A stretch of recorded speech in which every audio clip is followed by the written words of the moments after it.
हरे कृष्ण. सर्वांचं गीतामृत या मालिकेमध्ये सहर्ष स्वागत. प्रार्थनेने आपण सुरुवात करूया. ओम अज्ञानतिमिरान्धस्य ज्ञानाञ्जनशलाकया चक्षुरुन्मिलितं येन तस्मै श्रीगुरवे नमः. नमो विष्णुपदाय कृष्णप्रेष्ठाय भूतले श्रीमते भक्तिवेदान्त स्वामिन्निति नामिने.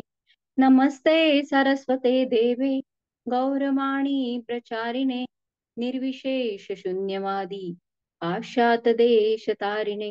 जय श्री कृष्ण चैतन्य प्रभु नित्यानंद श्री अद्वैत गदाधर श्रीवासादि गौर भक्त वृंद. हरे कृष्णा कृष्णा कृष्णा हरे हरे, हरे राम राम राम हरे हरे. हरे कृष्णा.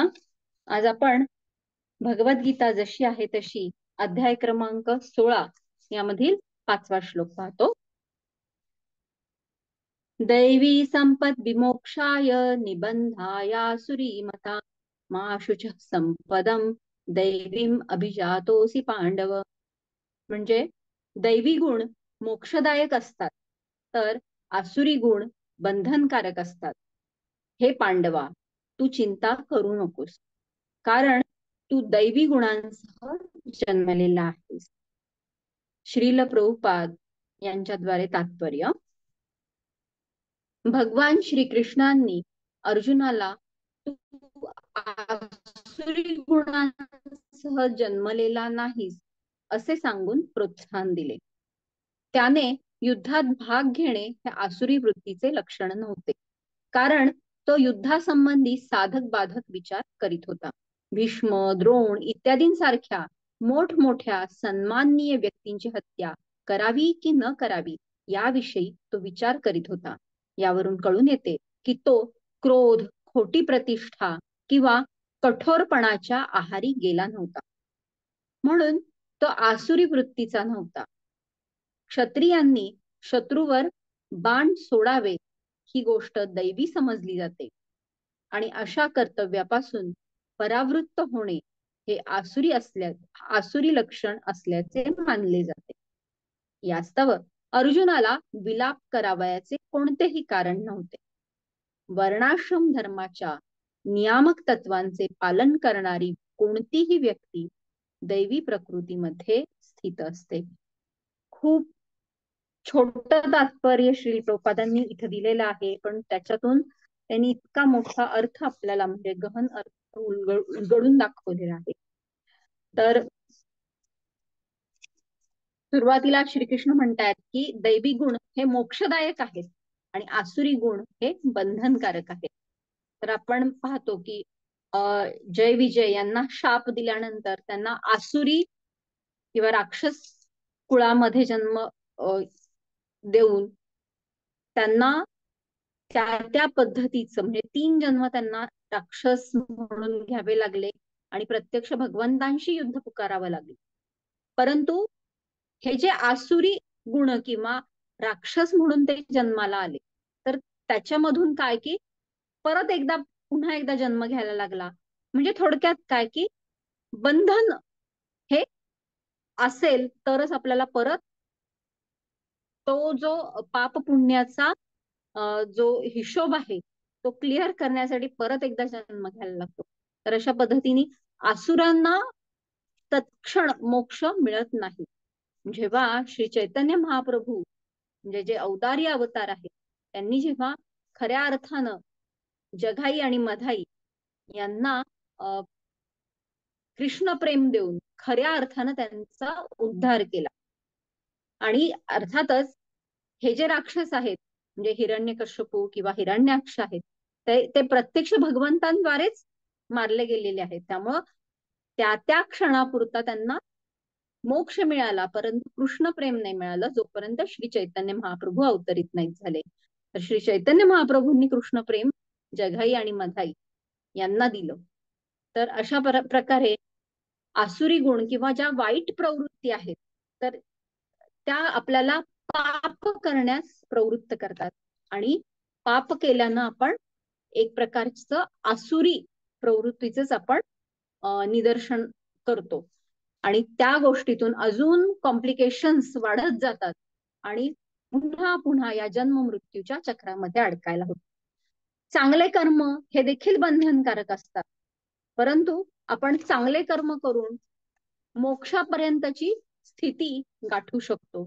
म्हणून इथं भगवंत म्हणतात की दैवी गुण हे मोक्षदायक आहेत. परंतु असं म्हटलेलं नाहीये की मोक्षाच्या पुढं जेव्हा आपल्याला कृष्ण प्रेम किंवा भक्ती हवी असते, तर तिथे मात्र हे दैवी गुण ठीकच आहेत, परंतु आपल्याला भक्ती देखील लागते. त्यामुळं एक भक्त हा सदैव दैवी गुणामध्येच असतो. आणि आपण सुरुवातीलाच पाहिलेलं की संपूर्ण भगवद्गीतेमध्ये भगवंतांनी अर्जुनाचा कशा प्रकारे त्यांना संबोधन केलेलं आहे. ते काय म्हणतात की धनंजय तर आहेतच, म्हणजे जिथं विजय संपत्ती यांचं आधिक्य आहे असे धनंजय आहेतच. अर्जुन गुडाकेश आहेत, ज्यांनी आपल्या निद्रेवरती विजय मिळवलेला आहे असे गुडाकेश आहेत. भरत श्रेष्ठ म्हणून त्यांचा उल्लेख प्रत्यक्ष भगवंत इथं करतायत. सव्यसाची म्हणून भगवंत त्यांचा उल्लेख करतायत, कारण दोन्ही हातांनी ते युद्ध करू शकतात म्हणून सव्यसाची असा उल्लेख करतायत. पार्थ पृथ्वीचा पुत्र म्हणून पार्थ, तशा पद्धतीचं खूप छान असे उल्लेख, नामोल्लेख श्रीकृष्ण अर्जुनाला करतायत. आणि त्यामुळे आपण पाहू शकतो की अर्जुन हे त्यांचे जे संबोधन आहेत त्यातून त्यांचे हे सगळे गुण आपल्याला प्रदर्शित होताना दिसतात. त्याच्याही पुढे जाऊन श्रीकृष्ण प्रत्यक्ष काय म्हणतात की जेव्हा त्यांनी विभूती योग सांगितला, तर त्याच्यामध्ये भगवंतांनी एकतर निसर्गाची भरपूर उदाहरणं दिली आहेत की कसा मी अचल किंवा ज्या स्थिर गोष्टी आहेत त्याच्यामध्ये हिमालय म्हणजे मी आहे, किंवा प्रत्येक पंचमहाभूतातला जो एक गुण आहे तो म्हणजे मी आहे. थोडक्यात काय की निसर्गातली उदाहरणं दिलेली आहे. परंतु जे प्रत्यक्ष ज्यांच्याशी श्रीकृष्ण संवाद साधतायत तर त्यांनाच संबोधून तिथं म्हणतायत की पांडवानाम धनंजय. इतका सुंदर उल्लेख किंवा गुणगौरव श्रीकृष्ण प्रत्यक्षात अर्जुनाचा करतायत. त्याच्यानंतर भक्तोसी मे अशा पद्धतीने ते म्हणतायत आणि पुन्हा म्हणतात की तू माझा मित्र आहेस आणि भक्त आहेस म्हणून मी हे गुह्य ज्ञान, परमगुह्य ज्ञान तुला सांगत आहे. तर अशा पद्धतीने अर्जुनाचं श्रेष्ठत्व आपल्याला लक्षात येतं.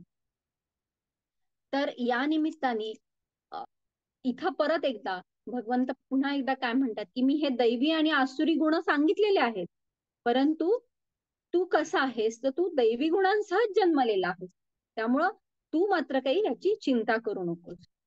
त्यामुळं अर्जुन आणि श्रीकृष्ण यांच्यातला संवाद हा जो आहे तर तो आपल्यासारख्या पतित जीवांना एक योग्य दिशा किंवा भगवंतांच्या समीप नेण्यासाठीची एक योग्य मार्गदर्शन करण्यासाठी म्हणून हा संवाद आहे. त्यामुळे यातल्या बऱ्याचशा गोष्टी प्रत्यक्ष अर्जुनाशी संबंधित जरी नसल्या तरी अर्जुनाला माध्यम बनवून भगवंतांनी काही गोष्टी आपल्यासाठी सांगितलेल्या आहेत. त्यामुळे इथं दैवी गुणांसहच तू जन्मलेला आहेस. जर आपण अर्जुनाचं जन्मकथा जर पाहिली तर आपल्याला माहितीये की कुंती आणि पांडुपुत्र म्हणून पांडव म्हणून अर्जुन आहेत आणि पांडव राजाला शाप असल्यामुळे ते प्रत्यक्षामध्ये कुंतीला पुत्र प्रदान करू शकत नव्हते, परंतु कुंती देवींना कोणत्याही देवतेला आवाहन करण्याचा तो जो वर मिळालेला, तर त्याच्यामध्ये त्यांनी इंद्रदेवतेचं आवाहन करून अर्जुनाची प्राप्ती करून घेतली. आणि अशा पद्धतीने अर्जुनाचा जन्म हा अन्य पांडुपुत्रांप्रमाणेच अरण्यामध्ये झालेला आहे.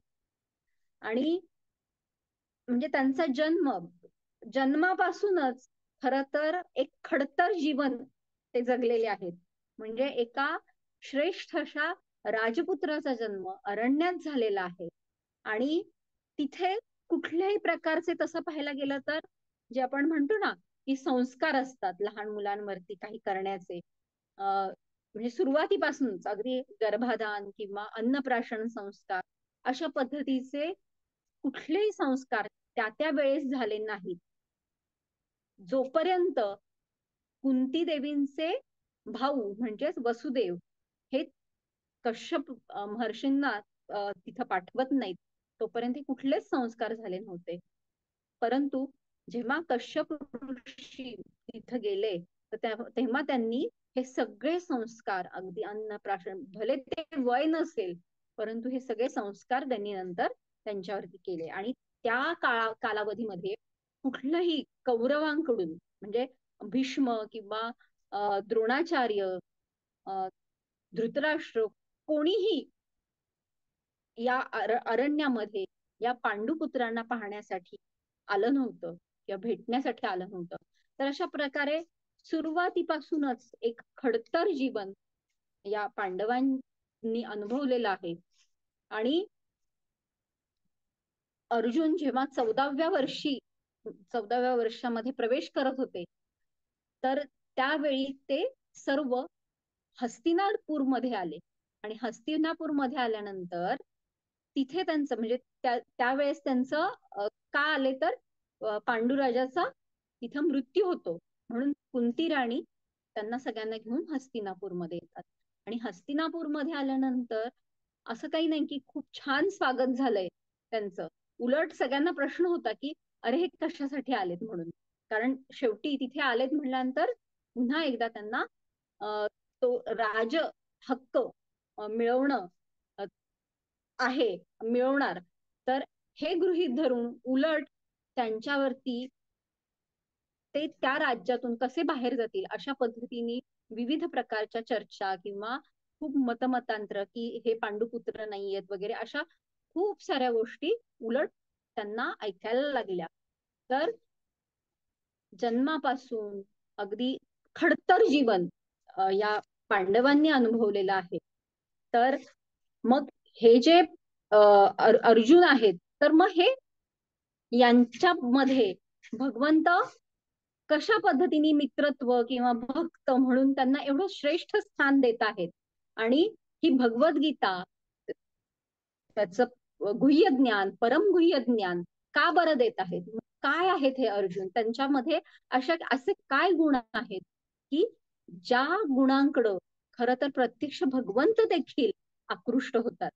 तर श्रीकृष्ण सुरुवातीला अर्जुनाला त्यांचा पहिली भेट कुठं होते तर द्रौपदीच्या विवाहाच्या वेळी. तिथं अर्जुन आणि कृष्ण सुरुवात प्रथमतःच एकमेकांना भेटतात. आणि त्या प्रथम भेटीमध्येच अर्जुनाला लक्षात येतं की हे प्रत्यक्ष भगवंत आहेत. भले त्यांनी सुरुवातीला कधी पाहिलं नसेल त्यांना, परंतु अर्थातच भगवंतांना कोण ओळखू शकणार नाही.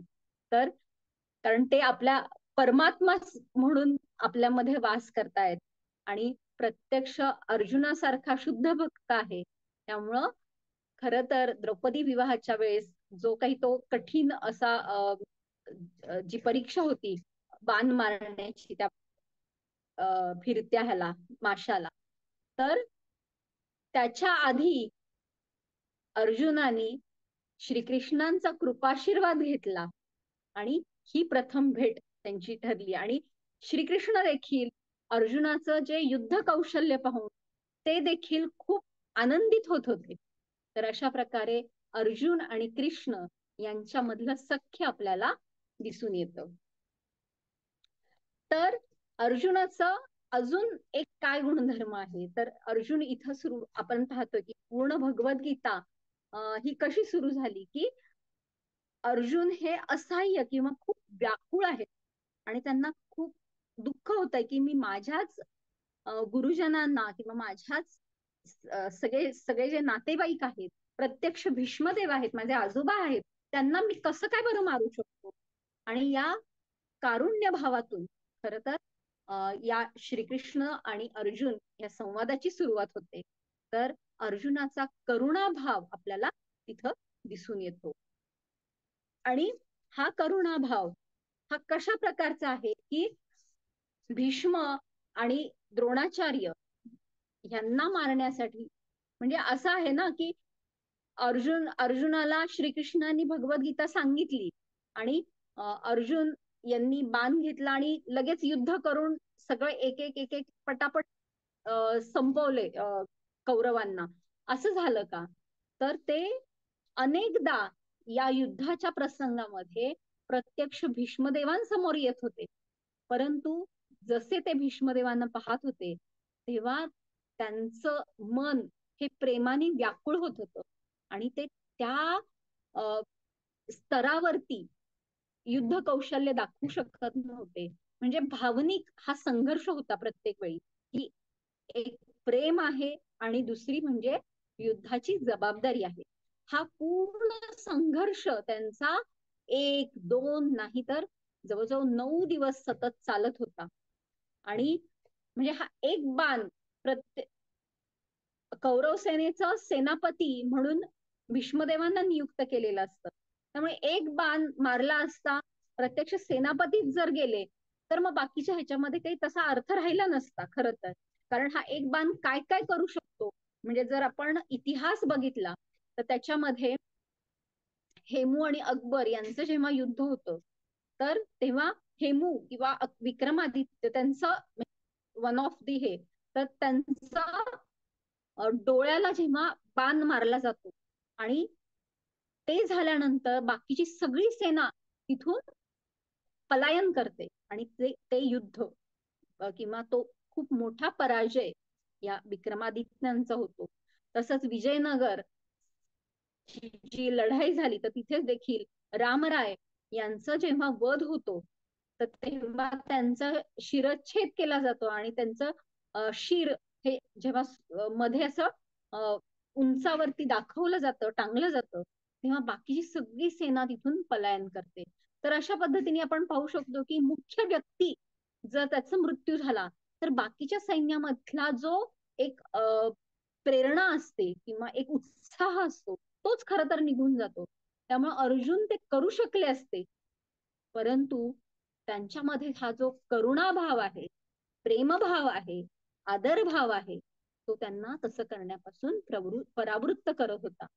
आणि मग शेवटी 9व्या दिवशी हे सगळे पांडव जेव्हा भीष्मदेवांकडे जातात आणि म्हणतात की आम्ही तुम्हाला कशा पद्धतीने मारू शकतो, तर तेव्हा भीष्मदेव म्हणतात की मी कोणत्याही स्त्रीवरती किंवा स्त्री वाचक अशा कुठल्याही ह्याच्यामध्ये मी बाण किंवा कुठलंही शस्त्र चालवत नाही, आणि म्हणून शिखंडींना तुझ्या युद्ध ह्याच्यावरती रथावरती हे करा.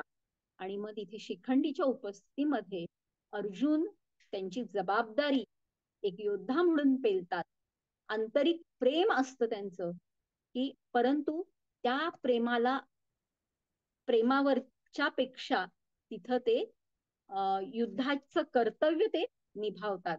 तर अशा पद्धतीने हा भावनिक संघर्ष खूप छान पद्धतीने आपण अर्जुनाद्वारे पाहू शकतो की एक जबाबदारी देखील आहे आणि तितकंच प्रेम देखील आहे.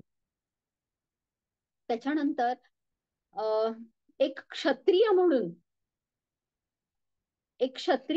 एका क्षत्रियाचं काय कर्तव्य असतं, तर गायी, ब्राह्मण, बाल, वृद्ध किंवा असहाय्य लोकांचं रक्षण करणं.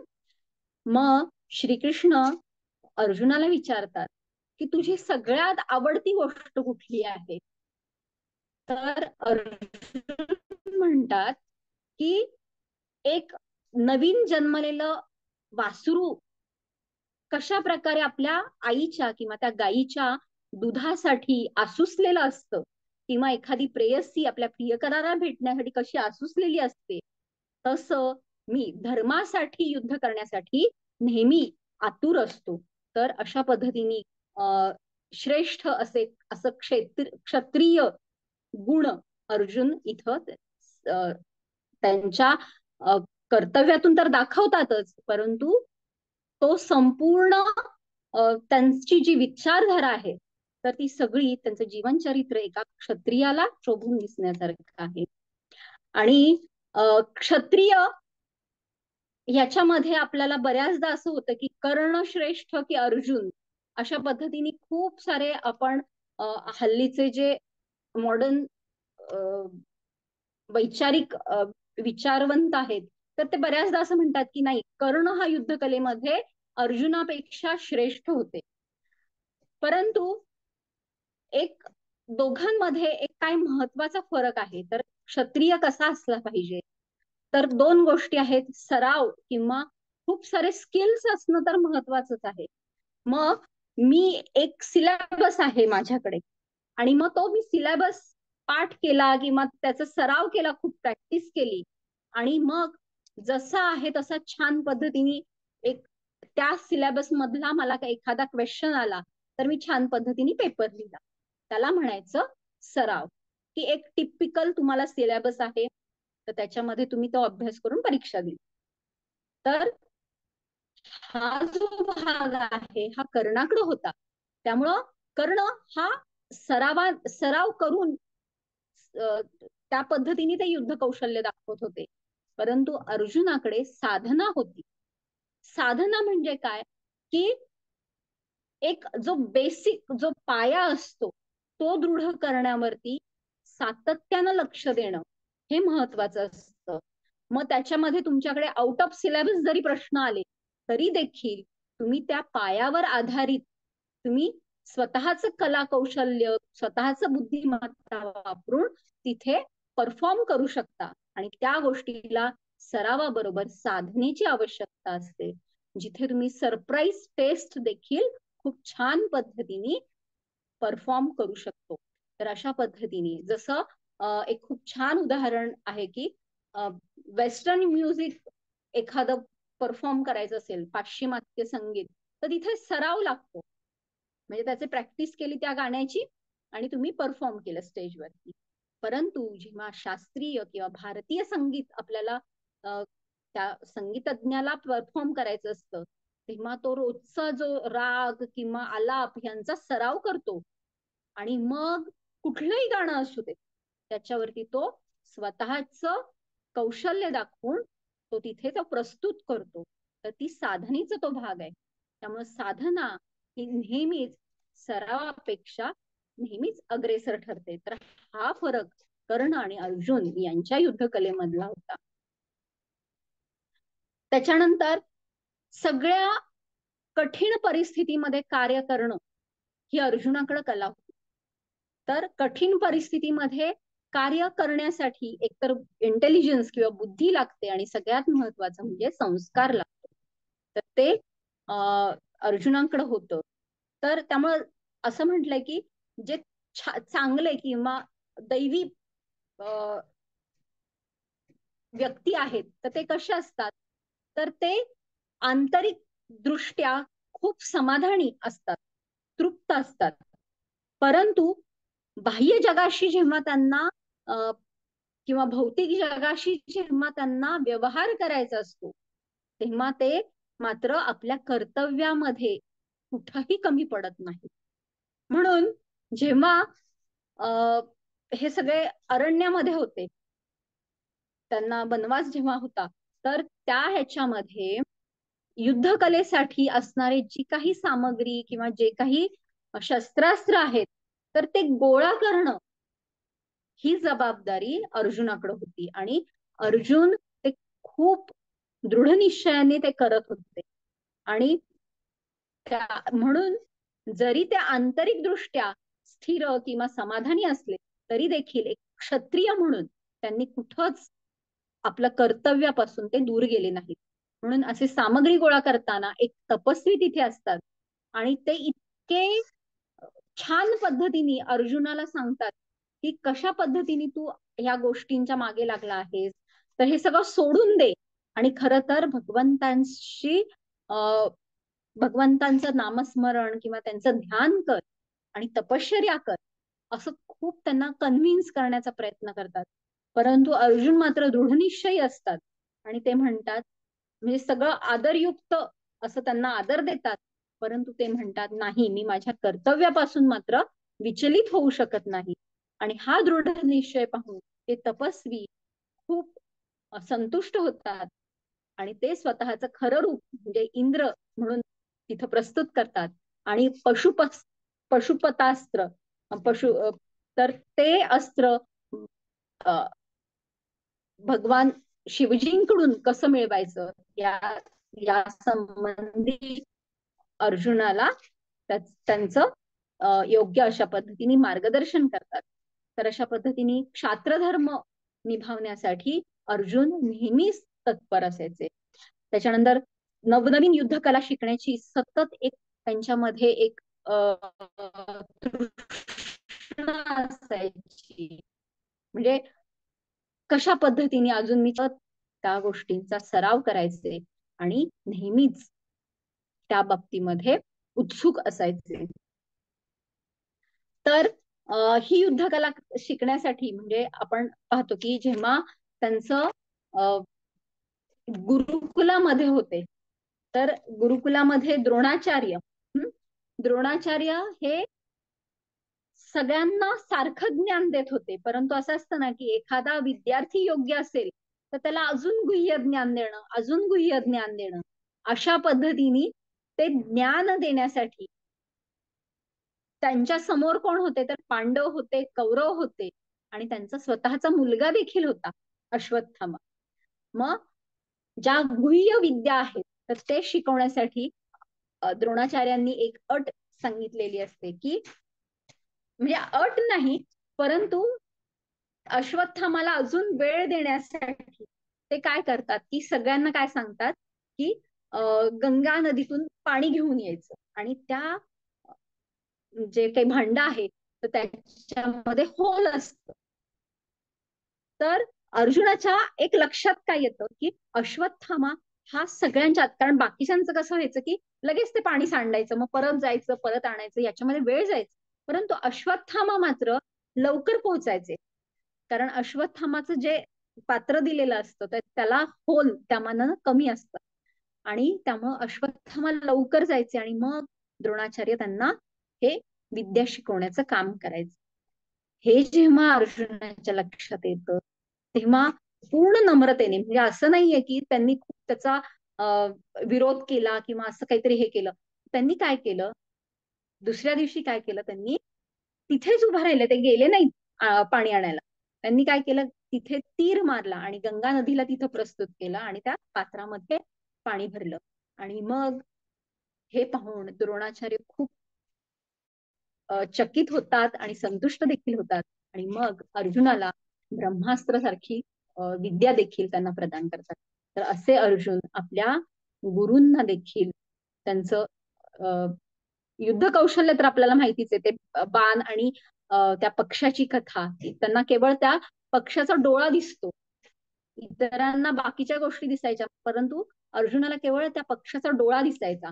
हे हे पाहून, अर्जुनाची एकाग्रता पाहून हे द्रोणाचार्य देखील खूप उत्सुक असायचे आणि तो खूप चांगला आवडता विद्यार्थी अर्जुन बनले होते. गुडाकेश हे आपल्याला माहितीये की ज्यांनी निद्रेवरती देखील विजय मिळवलेला आहे. म्हणजे अर्जुन किती, ते एकदा अंधार पडतो आणि अंधारात देखील आपण जर जेवण करू शकतो तर मग अंधारामध्ये युद्ध कौशल्य का बरं आपण दाखवू शकत नाही, हा विचार ते करतात. आणि सगळेजण झोपलेले असतात त्यावेळी रात्रीतनं ते या युद्धकलेचा सराव करायचे आणि त्या अशा निद्रेवरती देखील त्यांनी खरं तर विजय मिळवलेला आणि या कठीण परिस्थितीत देखील ते युद्ध कौशल्याचा सराव करायचे.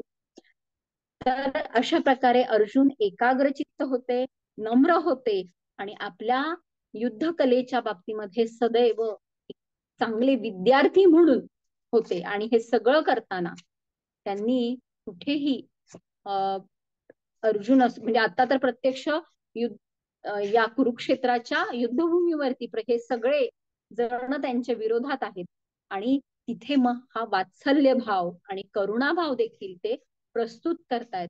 आणि कशा पद्धतीने मी या माझ्या पितामह किंवा ज्यांनी मला खरं तर युद्धकला शिकवली असे द्रोणाचार्य आहेत, त्यांच्या विरोधात मी कसा उभा राहू शकतो. आणि ते करताना देखील ते स्वतःच हा कारुण्य भाव, वात्सल्य भाव कधीच विसरले नाहीत.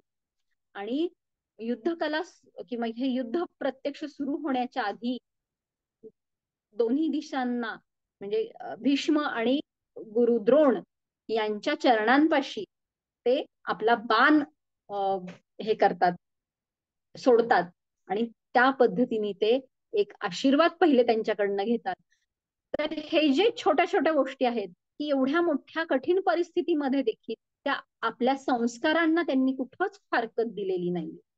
तर अशा पद्धतीने, म्हणून तर अशा या मोठ्या क्षत्रियाला, म्हणजे अर्जुन काही असे नाहीयेत की चला घरातनं अभ्यास केलाय आणि परीक्षा दिलीये, तर प्रत्यक्ष युद्धभूमीवरती त्यांनी श्रीकृष्णांकडून हे ज्ञान घेतलेले आणि श्रीकृष्णांनी देखील अर्जुनाला प्रत्यक्ष या एवढ्या मोठ्या युद्धाच्या प्रसंगी हे ज्ञान दिलेलं आहे. म्हणल्यानंतर आपण जाणू शकतो की हे ज्ञान किती उच्च कोटीचं आहे. तर म्हणून भगवद्गीता जशी आहे तशी कुठल्याही, म्हणजे एवढ्या मोठ्या युद्धामध्ये जर अर्जुनाला त्यांचं सगळे दृष्टिकोन यांच्यामध्ये स्पष्टता आणू शकतं, तर मग आपल्यासारख्यांची समस्या त्या पुढे काहीच नाहीये. त्यामुळं हे ज्ञान आपण रोज ग्रहण करणं किती आवश्यक आहे हे आपण पाहू शकतो. त्याच्यानंतर द्रोणाचार्य हे देखील, म्हणजे त्यांचा उद्देश काय असतो ह्या सगळ्या युद्धकला शिकवण्याच्या मागे, तर पहिलं म्हणजे त्यांचे शत्रू एकेकाळचे मित्र, परंतु नंतर कट्टर शत्रू झालेले असतात ते द्रुपद राजा यांना पराभूत करणं हा त्यांचा उद्देश असतो. आणि खरोखर ते काम अर्जुनाने केलेलं असतं की द्रुपद राजांना त्यांच्या समोर ते आणतात आणि एक प्रकारे गुरुदक्षिणा ते प्रदान त्यांना देतात. परंतु हे करताना देखील असं नाहीये की कुठेही त्यांनी आपले संस्कार सोडलेले नाहीयेत. तर त्या द्रुपद राजाला देखील ह्या पांडवांचा किंवा ह्या अर्जुनाचा राग आलेला नाहीये. तर त्यांना उलट असं वाटलं की ह्या अर्जुनाबरोबर माझ्या पुत्रीचा विवाह व्हावा, अशी ते इच्छा करतात की ह्याच्याशी विवाह करण्यासाठी मला अशी पुत्री असावी म्हणून. तर म्हणजे शत्रूला देखील आपलंस करण्याची कला खर तर अर्जुनामध्ये आहे. जसं म्हणजे आपला सगळा इतिहासच तसा आहे. म्हणजे आपण शिवाजी महाराजांच्या इतिहासामधून पण पाहतो की अफजल खानला मारल्यानंतर त्यांनी असं नाही समजले की हा माझा शत्रू होता आणि मग आता त्याचा जो हा देह आहे तो मी कसा पण त्याची विल्हेवाट लावतो, असं नाही. तर त्यांनी अफजल खानाचं वीर मरण आलंय हे पाहून खरं तर त्याचा योग्य सन्मान केला, जो आपण प्रतापगडावरती अजूनही पाहू शकतो की अफजल खानला किती चांगल्या पद्धतीने त्यांनी तिथे काय ते कबर का काय ते बांधलेलं आहे. तर अशा पद्धतीने अफजल खानच्या म्हणजे शत्रूचा देखील खूप मोठा सन्मान करण्याची आपली खरं तर संस्कृती आहे. म्हणून आपलं युद्ध किंवा हे कुरुक्षेत्रातलं युद्ध देखील हे कुठल्याही एका व्यक्तीच्या विरोधात नव्हतं, तर ते जे युद्ध होतं हे एका विचारधारेच्या विरोधातलं युद्ध होतं. आणि म्हणून शत्रूमधला म्हणजे समोरच्या पक्षातला जरी एखादा योद्धा असेल तरी देखील त्या योद्ध्याला एक सन्मानाची वागणूक दिली जाते, ही आपली खर तर संस्कृती आहे. आणि धर्मयुद्ध म्हणजे काय हे देखील आपल्याला कळतं की ते कुठलंही की समोरचा व्यक्ती हा अश्रद्ध आहे किंवा माझा शत्रू आहे म्हणून युद्ध नसतं करायचं, तर एक विचारधारा जी चुकीच्या पद्धतीने चाललेली आहे तर त्याच्या विरोधामध्ये युद्ध असतं. म्हणून खरं तर कुरुक्षेत्रातलं हे जे युद्ध आहे हे धर्मयुद्ध होतं. आणि म्हणून कुरुक्षेत्राची भूमी ही सुरुवातीलाच म्हणलेलं आहे की धर्मक्षेत्रे कुरुक्षेत्रे. म्हणून धर्मयुद्ध काय आणि कशाच्या विरोधात आपल्याला लढायला पाहिजे हे आपल्याला या युद्धावरून शिकू शकतो आपण, पांडवांकडनं शिकू शकतो, अर्जुनाकडून शिकू शकतो. तर हा, आणि अजून अर्जुनाचा अजून एक गुणधर्म काय तर कठीण परिस्थितीमध्ये देखील ते योग्य निर्णय घेत होते. जसं द्रौपदी या युद्धामध्ये त्यांचे पिता मृत्युमुखी पडतात, त्यांचे भाऊ मृत्युमुखी पडतात. त्याच्यानंतर अश्वत्थामा त्यांच्या पुत्रांना झोपेमध्ये त्यांचा वध करतो आणि मग अर्जुन त्या अश्वत्थामाला द्रौपदी समोर उभे करतात आणि मग द्रौपदी कारण सांगते की नाही, अश्वत्थामाला सोडून द्या, कारण तो गुरूंचा पुत्र आहे, ब्राह्मण पुत्र आहे आणि म्हणजे गुरुमातेला किती मोठं दुःख सहन करावं लागेल जे मी आता अनुभवते आहे. तर एवढ्या मोठ्या उदार मनानं खरं तर द्रौपदी त्यांना सोडून देण्याची विनवणी करतायत. द्रौपदी विनवणी करतायत, त्याच्यानंतर युधिष्ठिर महाराज देखील त्याला सहमती दाखवतायत, नकुल सहदेव देखील सहमती दाखवतायत. परंतु कृष्ण आणि भीम, कृष्ण दोन्ही कारण सांगतात की कशा पद्धतीने ते योग्य आहे त्यांना मारणं अशा पद्धतीने, आणि भीम हे तर पूर्णपणे नाही, अश्वत्थामाला मारलं पाहिजे. तर अशा पद्धतीने ही अशी जेव्हा आपण म्हणतो ना की धर्मसंकट, की काय निर्णय घ्यायला पाहिजे या परिस्थितीमध्ये, अशी जेव्हा अर्जुनावरती वेळ येते तेव्हा ते काय करतात, तर अश्वत्थामाची शिखा कापतात. आणि एका ब्राह्मणाचा तो खूप मोठा अपमान आहे की त्यांना शाब्दिक अपमान जरी केला तरी तो मृत्यूपेक्षा जास्त त्या वेदना असतात. तर अशा पद्धतीने कुठलीही कठीण परिस्थिती असू देत, अर्जुन हे योग्य निर्णय घेऊ शकत होते. त्याच्यानंतर पुढं अजून काय म्हटलेल्या तात्पर्यामध्ये आपण पाहू शकतो की वर्णाश्रम धर्माच्या नियामक तत्वांचे पालन करणारी कोणतीही व्यक्ती ही दैवी प्रकृतीमध्येच स्थित असते. जर आपण आपला वैदिक धर्म जर पाहिला किंवा भगवंतांनी जे चातुर्वर्ण सांगितलेले आहेत तर त्याच्यामध्ये जर आपण पाहिलं तर याच्यामध्ये कुठं जातीयवाद नाही. खर तर तुमचा कला कौशल्याचा भाग आहे, आपल्या बुद्धिमत्तेचा भाग आहे. त्यामुळं जो व्यक्ती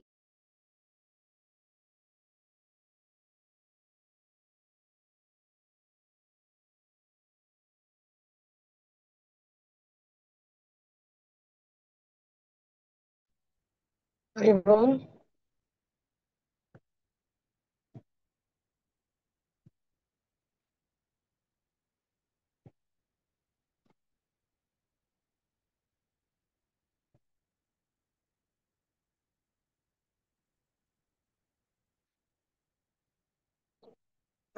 हरी बोल.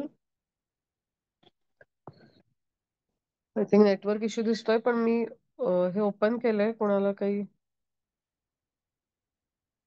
प्रश्न असेल तर विचारू शकता, पण 1-2 मिनिटं त्यांना नीट जॉईन होत आहेत.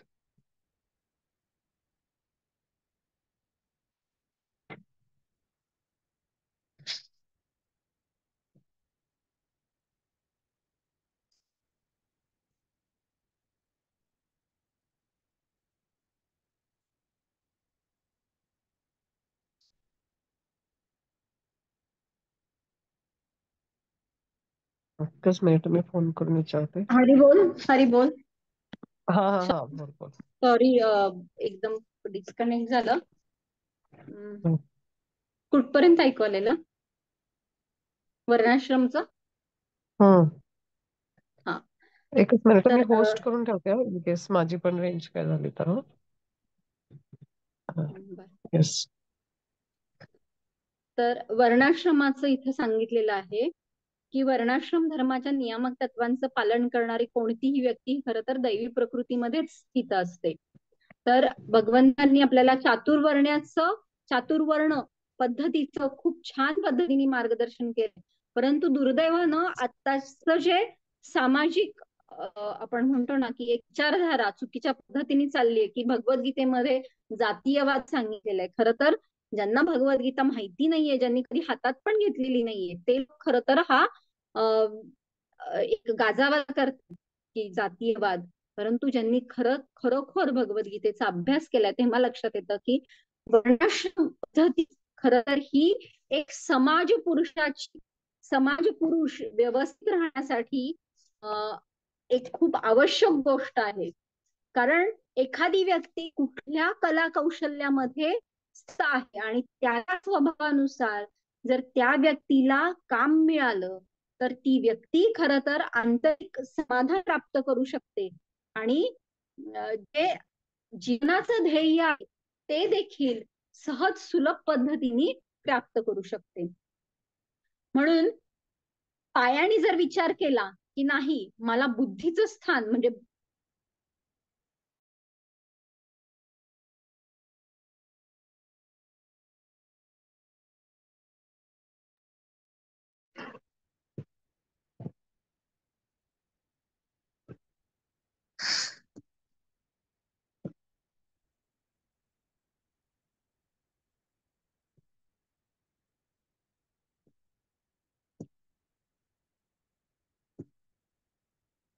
हरी बोल.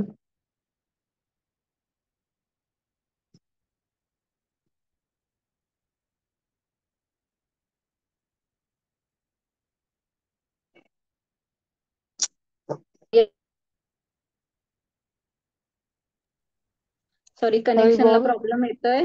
अगदी हा, मला थोडंसंच असं वाटतं की राहिलंय. हा. हा. थोडंसंच जस्ट. राहिलंय. मी पटकन हे हा. करते.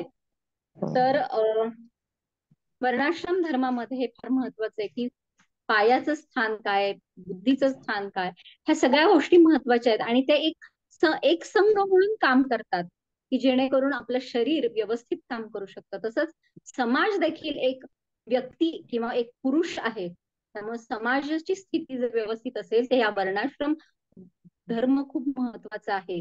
म्हणून आणि हा वर्णाश्रम धर्म आपण इथे देखील पाहू शकतो की आपल्याला बऱ्याचदा वाटतं की एकलव्यावरती खूप मोठा अन्याय झाला का तर त्याचा अंगठा कापला गेला. तर वर्णाश्रम धर्माच्या अपोज जाणार खर तर एक सिस्टीम म्हणून एकलव्य आहे. म्हणून द्रोणाचार्य हे त्यांचं गुरुदक्षिणा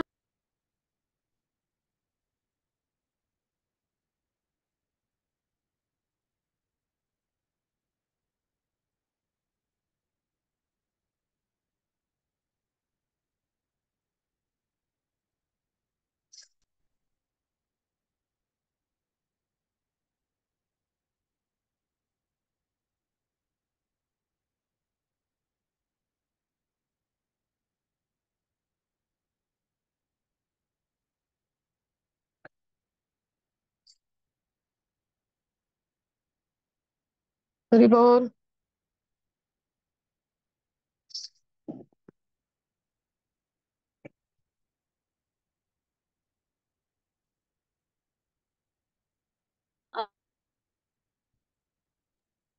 अर्जुन आणि हरी बोल. कर्ण याच्यातला जसा आपण डिफरन्स पाहिला, फरक पाहिला, तसा आपण इथे देखील अर्जुनाचं अजून इथं वरचढपणा कसा पाहू शकतो.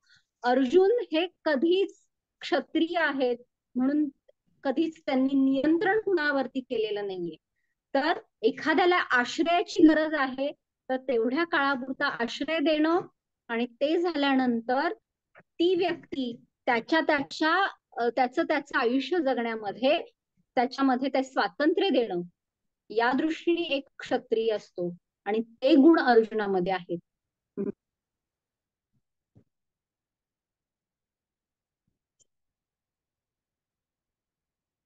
हरी बोल दीपा, आवाज जातोय. पण खूप छान पॉइंट्स होते आणि खूप सुंदर क्लास झाला. स्पेशली अर्जुनाचं सगळं जे लाईफ स्टोरीज मधनं टीचिंग्स मिळाले ना, खूप सुंदर होते, खूप छान. इव्हन आत्ताचा लास्ट पॉइंट पण खूप आवडला. याच्यातून मला असं वाटतं की कसं डिटॅच असलं पाहिजे हे खूप छान समजलं की क्षत्रिय आहेत परंतु तेवढ्या पुरतच आश्रय द्यायचा आहे आणि मग त्याच्यानंतर त्याच्यामध्ये काहीच दखल हे करायचं नाही. हा खूप सुंदर पॉइंट होता, फर्स्ट टाइम ऐकला मी. Thank you so much. हे अर्जुनाचं उदाहरण आहे. तर मी आता थोडं बाइंडअपच करते कारण उगाच खूप प्रॉब्लेम यायला लागलाय. तर अशा पद्धतीने आपण अर्जुनाचं श्रेष्ठत्व पाहू शकतो आणि अ, कशा पद्धतीने एक दैवी व्यक्ती कशा पद्धतीने असते की ती स्वतःचं कर्तव्य तर निभावतेच परंतु कधीच कुणावरती नियंत्रण करत नाही. हे दैवी गुणसंपद आपण अर्जुनाद्वारे पाहू शकतो आणि त्या दृष्टीने आपण हे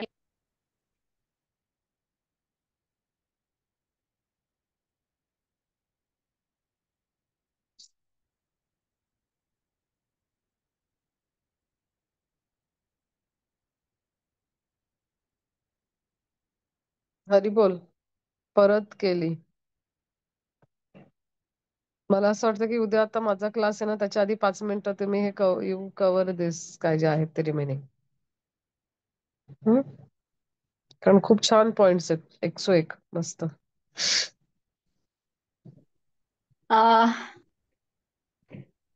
बाइंड अप नाही, खूप करूयात सारखी जाती कारण येते. हा, वाइंड अप करूयात. येस आणि येस. प्लीज उद्या बिफोर बिफोर द क्लास ना, म्हणजे माझाच आहे उद्या, तर मग त्याच्या आधी 5 मिनिटं यू हे जे राहिलेले काय पॉइंट्स असते ते प्लीज कव्हर, मग मी नंतर घेईन त्याच्यानंतर. नाही बऱ्यापैकी. चालेल, येस ओके. येस. नाही पण स्टील स्टील स्टील ऍक्च्युली चालेल. कोणाला काही प्रश्न येस असतील तर विचारा, नाही तर थांबूयात. येस. माफ करा, खूप सारा डिस्टर्बन्स आला नेटवर्क मध्ये. प्रश्न नाहीये माताजी, पण खूप छान तुम्ही सांगत होता खरं तर. मला तो पॉइंट खूप आवडला की अर्जुनाने जी साधना केली आणि कर्णाने सराव केला, त्याच्यामध्ये जो येस. फरक राहतो तो पूर्ण आपल्या आयुष्यामध्ये जे संघर्ष येतात तर त्याला तोंड हो द्यायला आपल्याला भगवद्गीता किती मदत करू शकते. की ज्या अर्जुनाला एवढे सगळे स्किल्स होते, भगवंताचे भक्त हो. होते, त्यांना सुद्धा गोंधळ निर्माण झालेला, तो गोंधळ मनामधला तो जो खेद होता किंवा काय ती मानसिकता होती, ती कशा पद्धतीने भगवंतांकडून ज्ञान घेतल्याने आपण म्हणू शकतो की शिष्यस्तेहम स्वादिमातां प्रपन्नम, अशा पद्धतीने ज्ञान घेतल्यामुळे अर्जुनाला कसा विवेक प्राप्त झाला आणि ते कसं कर्तव्यपरायण होऊ शकले. तर यासाठी आपल्या दैनंदिन जीवनामध्ये पण जे संघर्ष येतात ते छोटे छोटे असतात खरं, पण गीतेच्या माध्यमातून आपल्याला ते सहज सोपे जातात आणि आपण पण कर्तव्यपरायण होऊ शकतो.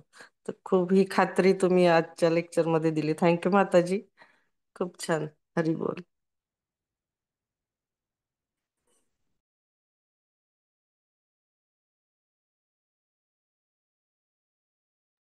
अजून नाही कोणाला मस्त. काही प्रश्न आहेत? माझी एक विनंती आहे, हा दीपाली, आय थिंक यातले आज खरंच छान क्लास होता खूप. तर बऱ्याच जणांच्या मिस पण झाल्या, तर काही पॉइंट जर टाईप करून पोस्ट केले आपण चालेल. तर छान होईल असेल तर, है ना? So that hmm. चालेल. Okay, thank you. एक फक्त सांगते, म्हणजे महाराजांचं पण मी एक लेक्चर ऐकलंय ह्याच्यामध्ये. तर महाराज सुरुवातीलाच म्हणतात की भगवंत प्रत्येक ठिकाणी म्हणतात की हे गुह्य ज्ञान, हे सिक्रेट मी तुलाच सांगतोय, तुला एकट्याला तुलाच सांगतोय कारण तू योग्य आहेस. आणि खरं तर हे सिक्रेट आता ओपन सिक्रेट झालंय, म्हणजे भगवद्गीतेद्वारे ओपन सिक्रेट झालेलं आहे, म्हणजे आपल्यापर्यंत पण आलेलं आहे. तर महाराज तिथं खूप छान एक म्हणतायत की भगवद्गीता असं नाहीये की भगवंतानी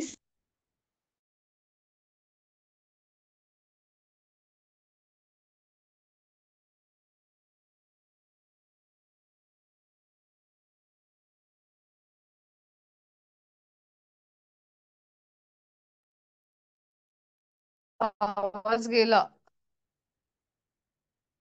हरी बोल.